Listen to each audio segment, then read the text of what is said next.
Okay, for the second part of lesson 5.1, you're working with fraction circles, okay? So here we've got two fraction circles, and you want to figure out what they represent, okay? This one here, we could fit a couple more pieces on here. If we had two more pieces, we'd have 6 pieces total, okay? So we know we've got 1, 2, 3, 4 of 6, or 4 over 6. Or 4, 6, however you want to say it. Okay? 4 over 6. Over here, it looks like we could fit one more piece, which would give us 3 total. So 2 of 3 are there, so 2 of 3. Okay? Now it'll ask you to do some adding here.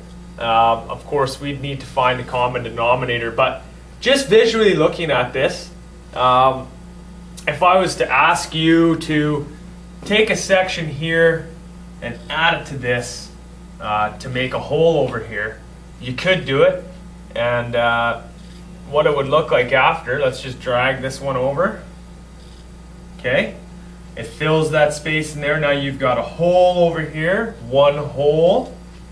Okay, and you can see what would be left from the 2/3. So now we can rewrite this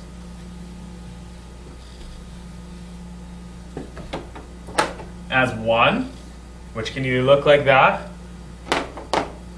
or can look like this. They mean the same thing. 1 over 1 is the same as 1.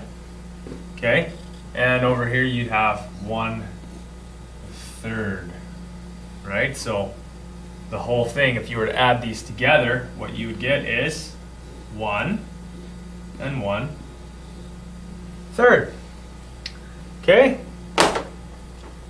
So, just to take a step back, let's actually go through the motions of adding these two together. We'll go back to our original question, okay, which was 4, 6 plus 2/3.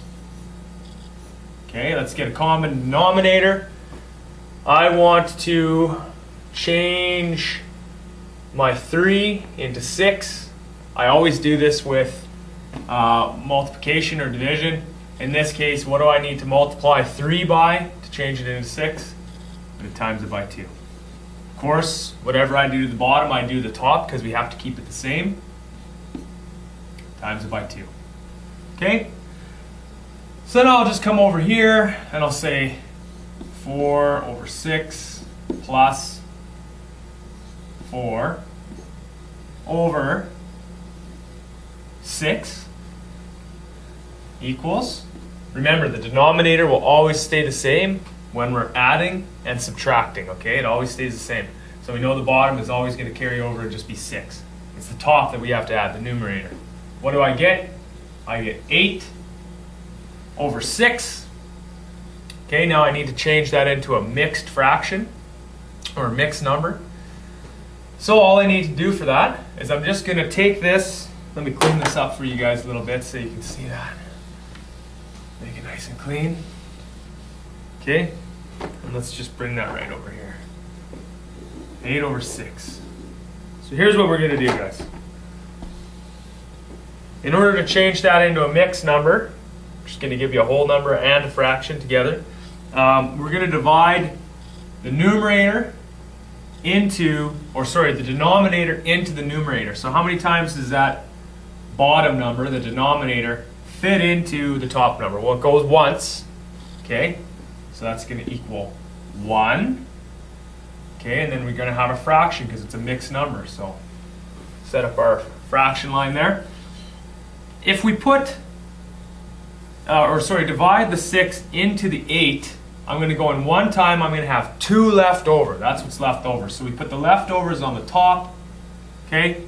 We bring that 6 over here, that remains to be our denominator, and you've got 1 and 2/6.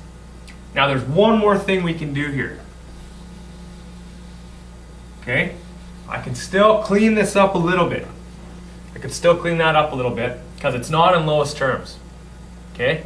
So to make it lowest terms, I look at the fraction and I say, can I get that in lowest terms?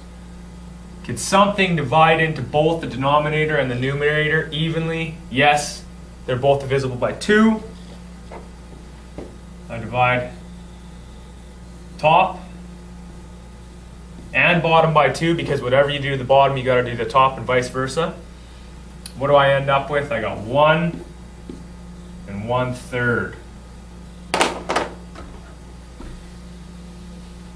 1 and 1/3. Let's take a look. Oops. No. Oh. Okay, there it is. 1 and 1/3. And that's our answer. Okay?